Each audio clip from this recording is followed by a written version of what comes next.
It's a happy day, it's a happy night. Welcome to my channel. Please subscribe. Subscribe po. Thank you sa lahat ng aking mga subscribers. Itong aking studio, naging storage room muna siya. Dahil kailangan mag-giveaway dun sa bagong washer and dryer. There's Joseph. Today is Joseph's birthday. Happy birthday, Joseph.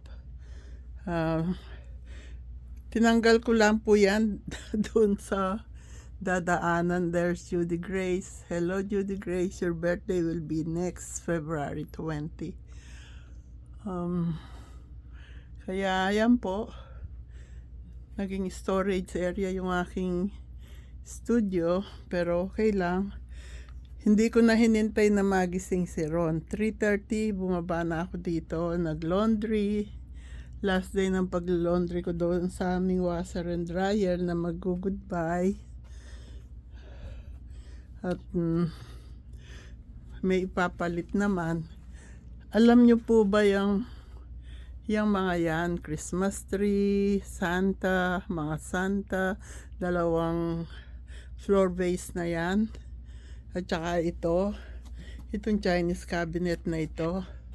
Alam nyo bang dito yung Chinese cabinet, dyan yung bilog na table na nandyan si Santa, tsaka yung mga Santa, tsaka yung dalawang floor base.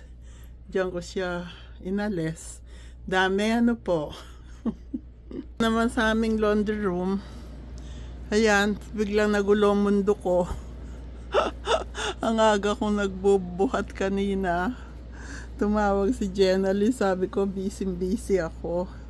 Pagka yan, inalis ko yan, ibang ayos na naman ang pagiging ayos dito sa aming laundry room. Itong washer and dryer na ito, aalis na sila. Stackable na papalit dyan. Wala naman pong corrosion sa electric, kaya nasa taas pala. At sa tubig din, walang corroded. Yun ang inaalala nung tao. Kasi pagka raw corroded, tatawag kami ng plumber, yung mga plumbing company. Nako, malaking gastos din po yan. At saka itong labasan ng usok ng dryer, pataas siya, palabas doon, hindi siya sa baba. Okay daw, okay. Sabi ng tao, mas okay yung pataas ang labas, dahil kung hindi magko-connect. Pero ganun pa man po, yung mga connection dyan, mga adapter, kung ano-ano, binayaran po namin lahat yan. Kaya inabot ng almost $2,000 yung aming washer and dryer. Si Elvis, aalis ka na dyan, Elvis. Thank you. At walang corroded dito sa mga plumbing dito. Okay naman siya. Ayun ang inaalala namin. Sabi ng tao, if there's a corroded pipe or connection, you need to call somebody to fix it before your washer and dryer will get delivered. So I will have Ron call them today or Monday, so that we will tell that everything is okay according to what I'm seeing here. I'm not a professional, but look, there's nothing. That's the dryer and that's the washer connection. Ito naman po yun sa tubig, yun hot and cold water. Dahil minsan pag lalaban natin, kailangan natin ng hot water kagaya ng mga whites. Kaya ayan. Nagulo na naman bigla ang mundo ko. Ayoko pong katulong si Ron kasi gusto niya tambak lang ng tambak, hindi organize. Pagka ako, na-organize ko. Kung sakali, pwedeng ibalik. Kung titingnan nyo, talagang wala nang pagbabalikan. Pero may technique po ako. May babalik ko lahat dyan. Dahil kalat ko po lahat dyan. Yun na lang, part na yan ng paahakot ko kay Ron sa labas. Pipick upin yan. Meron kaming bulk pickup truss dito. Ah, kaya iiwan ko sa kanya yan. Mula 3:30 nagtatrabaho na ako. Siya naman.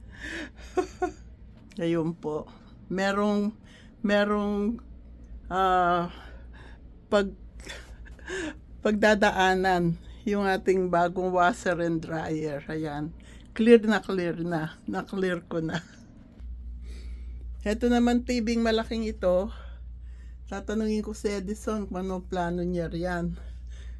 Kung hindi, tulungan niya ako. Ilalabas na namin dun sa dump site. Ayan po. Okay naman ang lahat. Kaya nga, kagaya ng nasabi ko, gusto ko akong mag-alis lahat kasi nakikita ko organize.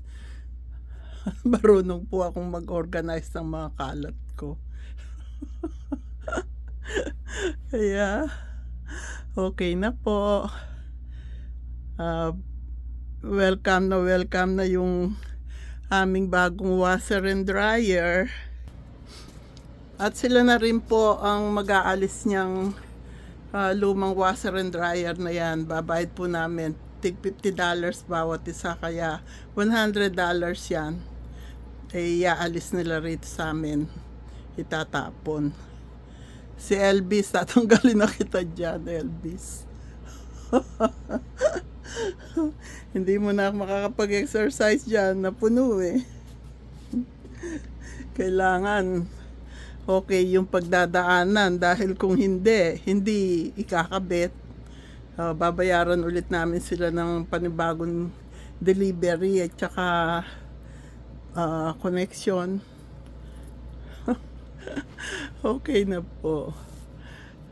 Naka-breakfast na rin ako kasi kanina talagang parang nanginginig na ako sa pagod. Ito yung bakal na yan. Diyan ko nilagay. Tinali ko siya doon. Mag-isa lang po ako. Ako lang mag-isa. Wala akong katulong, kundi tatlo po kami. Me, myself, and I. Tatlo kami. Meron din po notice ang HOA dito. Pinatatanggal na po yung mga balag-balag ko sa likod. Kaya hindi na ako makakapagtanim. Dito sa taas, sa paso, pwede. Meron pa naman pala ako po mag-aalis dahil ako nagkabit nun eh. Meron hanggang sa April 3 pa pala. Akala ko now na. Kung hindi, lalabas na ako sa labas.